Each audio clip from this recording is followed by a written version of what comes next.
Paris Olympic में कांस्य पदक जीतकर भारतीय पुरुष हॉकी टीम शनिवार को स्वदेश लौट आई। दिल्ली एयरपोर्ट पर भारतीय खिलाड़ियों का ढोलन गाड़ों से भव्य स्वागत हुआ। भारतीय खिलाड़ियों के इंतजार में फैंस सुबह से ही एयरपोर्ट के बाहर जमा हो गए थे। भारतीय हॉकी टीम के खिलाड़ियों ने वापसी के बाद दिल्ली एयरपोर्ट के बाहर जमकर जश्न मनाया। ढोलन गाड़ों की थापों पर सब जमकर थिरके और पदक जीतने की खुशी मनाई। इस दौरान हॉकी इंडिया के महासचिव भोलानाथ सिंह ने पीआर श्रीजेश के समापन समारोह में ध्वजवाहक चुने जाने पर बात की।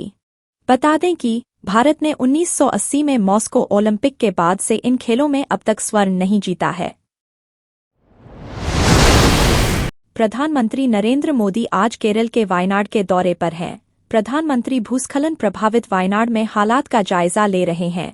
इस दौरान प्रधानमंत्री ने भूस्खलन प्रभावित इलाकों का हवाई सर्वे भी किया। भूस्खलन के हवाई सर्वे के दौरान प्रधानमंत्री ने भूस्खलन की वजह के बारे में पूछा और साथ ही भूस्खलन में सबसे ज्यादा प्रभावित हुए इलाकों पुंजीरीमत्तम, मुंडक्कई और चूरलमाला के हालात का भी जायजा लिया। इस दौरान सीएम पी विजयन भी उनके साथ मौजूद रहे। वायनाड के जिला कलेक्टर डीआर मेघश्री के मुताबिक जिला प्रशासन ने प्रभावित इलाकों से लोगों को सुरक्षित रूप से स्थानांतरित करने के लिए कदम उठाए हैं। भारतीय निशानेबाज अभिनव बिंद्रा को ओलंपिक आंदोलन में उनके उत्कृष्ट योगदान के लिए अंतर्राष्ट्रीय ओलंपिक समिति (IOC) द्वारा ओलंपिक ऑर्डर अवार्ड से आज सम्मानित किया जाएगा। उन्हें यह सम्मान ओलंपिक के समापन से एक दिन पहले पेरिस में 142वें IOC सत्र के दौरान दिया जाएगा। इससे पहले भारत की पूर्व दिवंगत प्रधानमंत्री इंदिरा गांधी को 1983 में इस अवार्ड से नवाजा गया था। ओलंपिक ऑर्डर सर्वोच्च पुरस्कार है। यह ओलंपिक के दौरान या इसको कराने में विशिष्ट योगदान के लिए प्रदान किया जाता है, यानी खेल को बढ़ावा देने के लिए योग्य प्रयासों के आधार पर लोगों को चुना जाता है और उन्हें सम्मानित किया जाता है। देश में इस वक्त वक्फ की चर्चा जोरों पर है। शुक्रवार को वक्फ संशोधन विधेयक 2024 के लिए जेपीसी गठित कर दी गई।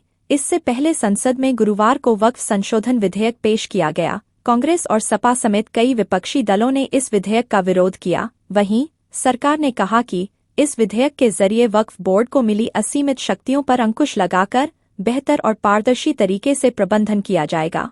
सदन में हंगामे के बीच सरकार ने इसे संयुक्त संसदीय समिति (जेपीसी) के पास भेजने की सिफारिश कर दी। जेपीसी में कुल 31 सदस्य हैं।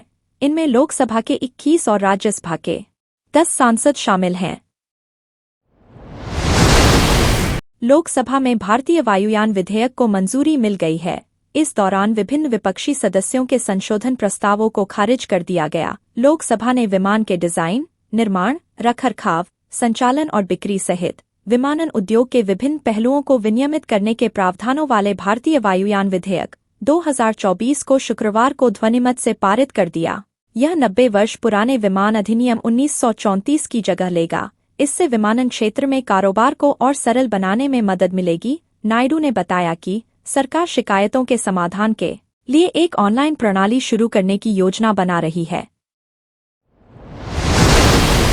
पश्चिम बंगाल में कोलकाता के सरकारी आरजीकर मेडिकल कॉलेज अस्पताल के सेमिनार रूम से शुक्रवार सुबह एक जूनियर महिला डॉक्टर का अर्धनग्न शव बरामद हुआ। इस मामले में पुलिस ने एक व्यक्ति को गिरफ्तार किया। एक अधिकारी ने इसकी जानकारी देते हुए बताया कि व्यक्ति एक बाहर वाला था, जिसके पास अस्पताल के विभिन्न विभागों में मुफ्त पहुंच थी। बता दें कि मृतक के पिता ने आरोप लगाया कि उनकी बेटी के साथ दुष्कर्म के बाद उसकी हत्या कर दी गई। उन्होंने यह भी कहा कि इस मामले में अब सच्चाई को छिपाने का प्रयास किया जा रहा है। पुलिस ने इस मामले में 2 अन्य इंटर्न डॉक्टरों से भी पूछताछ की।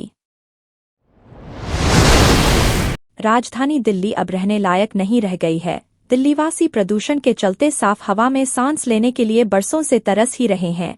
अब सड़कों की बदहाली और दशकों पुरानी सीवेज प्रणाली की जर्जर अवस्था के होते जलभराव की समस्या से उनका जीना दूभर हो गया है। वे उस क्षण को कोस रहे हैं जब उन्होंने यहां बसने का निर्णय लिया था। जन सुविधाओं के मामले में प्रशासनिक स्तर पर भी दिल्ली की जनता, केंद्र की भाजपा सरकार और दिल्ली की आम आदमी पार्टी की सरकार के बीच जारी अस्तित्व की लड़ाई में पिस रही है। सुप्रीम कोर्ट ने पिछले दिनों एससी रिजर्वेशन में सब कैटेगरी करने पर आदेश दिया था। साथ ही इसमें क्रीमी लेयर का विकल्प तलाशने को भी कहा था। इस फैसले के बाद राजनीति भी तेज हो गई थी। एनडीए सरकार में केंद्रीय मंत्री चिराग पासवान सहित कई एससी संगठनों ने भी इस फैसले से असहमति जताई थी। सरकार अब तक इस फैसले पर बेहद सतर्क रूप से आगे बढ़ रही थी। सुप्रीम कोर्ट की संवैधानिक बेंच ने इस बात का परीक्षण किया कि क्या एससी के भीतर राज्य सरकारें उपवर्ग बनाकर रिजर्वेशन का लाभ दे सकती है या नहीं। मराठी सिनेमा के दिग्गज अभिनेता विजय कदम का आज सुबह निधन हो गया है। विजय कदम 1980 और 90 के दशक की शुरुआत में बेहद लोकप्रिय थे। वह अपनी बहुमुखी अभिनय क्षमताओं के लिए जाने जाते थे। उन्होंने हास्य भूमिकाएं भी उतने ही पैनेपन के साथ निभाईं जितनी उन्होंने गंभीर भूमिकाएं निभाई थीं। अभिनेता पिछले 1.5 साल से कैंसर से पीड़ित थे। पिछले कई दिनों से उनका इलाज चल रहा है। हालांकि आज सुबह वह जिंदगी की जंग हार गए और इस दुनिया को अलविदा कहकर चले गए। कैंसर जैसी बीमारी ने अभिनेता की जान ले ली। शेख हसीना का भारत में रहना खालिदा जिया की पार्टी को रास नहीं आ रहा है। बांग्लादेश नेशनलिस्ट पार्टी (बीएनपी) की तरफ से जारी बयान में कहा गया है कि बांग्लादेश के लोग इसे अच्छे नजरिए से नहीं देखेंगे। इसके साथ ही बयान में यह भी कहा गया है कि भारत में रहने का पूर्व प्रधानमंत्री का फैसला पूरी तरह से उनका और भारतीय अधिकारियों का है। गौरतलब है कि देश में राजनीतिक उथल-पुथल के बाद सोमवार को हसीना ने इस्तीफा दे दिया और भारत चली गईं। बीएनपी के वरिष्ठ नेता ने कहा कि अभी हसीना बांग्लादेश में हत्याओं और लोगों को गायब करने से लेकर भ्रष्टाचार जैसे कई अपराधों में मोस्ट वांटेड है।